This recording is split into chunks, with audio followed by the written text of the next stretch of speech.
Depuis 4 ans, l'école Danse et compagnie à Tournai n'a cessé de prouver combien elle était à l'écoute de ses élèves dans le respect du corps et de l'identité de chacun. Tous les 2 ans, Xavier Gossuin et son équipe mettent sur pointe un spectacle qui implique tous les élèves. Après Cendrillon, c'est à Marie-Antoinette que s'est attaqué le chorégraphe.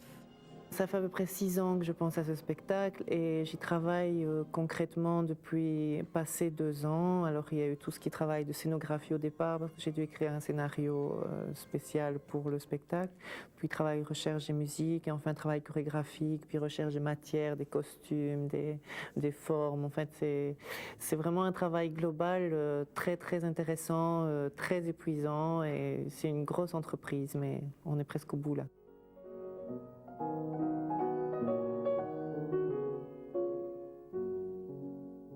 Loin des clichés et des a priori véhiculés par la personnalité même de Marie-Antoinette, le spectacle retracera dans une première partie classique l'enfance de la future reine et dans une seconde partie résolument contemporaine les prémices de la Révolution et son dénouement dramatique. Tous les thèmes habituels dont on parle avec Marie-Antoinette, j'ai volontairement voulu les oublier et ne pas les citer.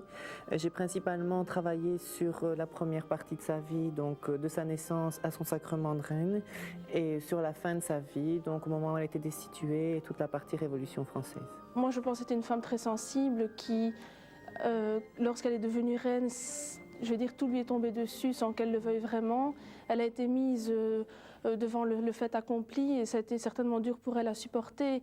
Et peut-être le fait, donc la richesse qui est arrivée, le fait qu'elle ait tant aimé les bijoux, toutes les choses affriolantes comme ça, c'était peut-être une manière pour elle de se cacher, de cacher son vrai visage qui à mon avis était très sensible pour toutes les autres choses qu'elle a pu vivre en fait. Oui.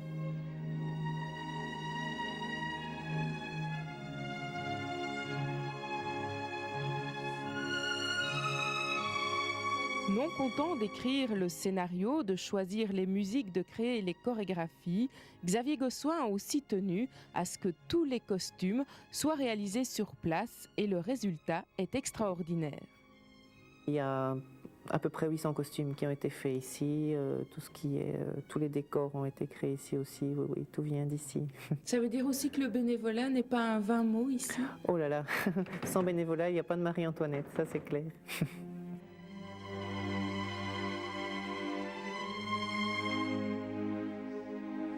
Ce qui est important, je crois, c'est que les groupes se mélangent. Donc, contrairement à un spectacle d'école type, chaque classe ne fait pas son petit numéro, mais que du contraire, chaque classe essaie de travailler avec un autre groupe. Donc, c'est très compliqué parce que forcément, c'est des groupes qui ne se voient pas en temps normal et qui sont obligés de se rencontrer en plus en dehors des cours de danse. Mais ça, c'est très enrichissant aussi parce que il y a des styles qui se mélangent, il y a des niveaux qui se mélangent. Donc, je crois que pour l'école, ça, c'est très important. Pour ce qui est du groupe semi-professionnel, bon là ils sont une quinzaine et en fait c'est un peu eux qui mènent la barque du début à la fin. Donc il y a une prise en charge qui est énorme parce que ils ont les 350 personnes comme corps de ballet ou presque. Et je veux dire pour eux c'est un engagement profond. Marie-Antoinette sera jouée à la Maison de la Culture de Tournai le vendredi 12 mai à 20 h et les samedis 13 et dimanche 14 mai à 19 h. Un rendez-vous à prendre avec le rêve et la beauté des gestes.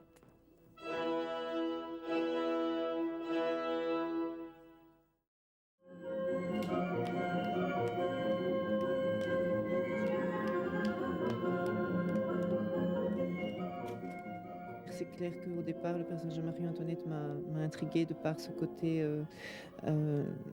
excessif, c'est-à-dire qu'il y a vraiment des gens très très contre encore à l'heure actuelle et des gens qui en sont fous amoureux. Alors je crois que l'inspiration m'est venue de là en fait et j'ai trouvé ce phénomène 200 ans plus tard intéressant et de là est venu plein de choses.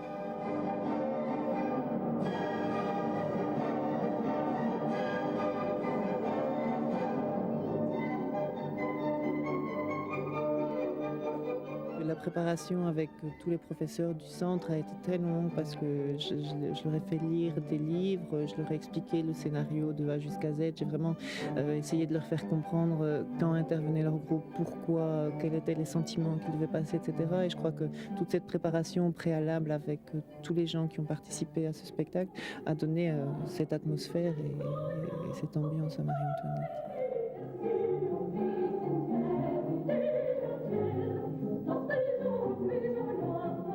J'ai créé un modèle de chaque costume et puis il y a 3 couturières qui ont travaillé à temps plein depuis 6 mois et il y a une cinquantaine de petites mains qui y ont travaillé, quoi. Mais tout a été fait dans ces compagnies, du début à la fin, du moindre petit chapeau au moindre petit ruban plissé, tout vient de là. Marie-Antoinette sans bénévolat n'existerait pas et ça a mis en place des dizaines et des dizaines de personnes pour tout ce qui est autour.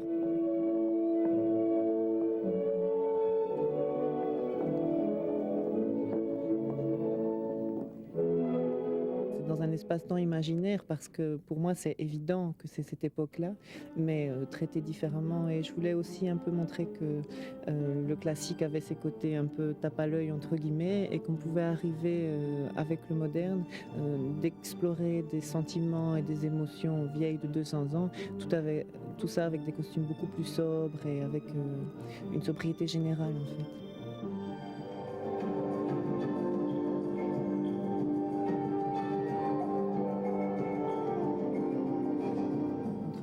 Avec des bustes qui pour nous sont des sabliers imaginaires et avec des pyramides qui symbolisent le pouvoir.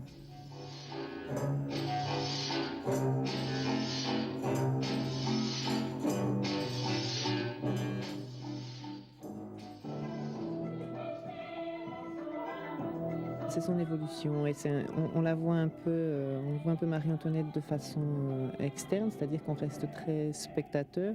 Par contre, dans la partie moderne, je crois que là, on peut se positionner pour ou contre Marie-Antoinette.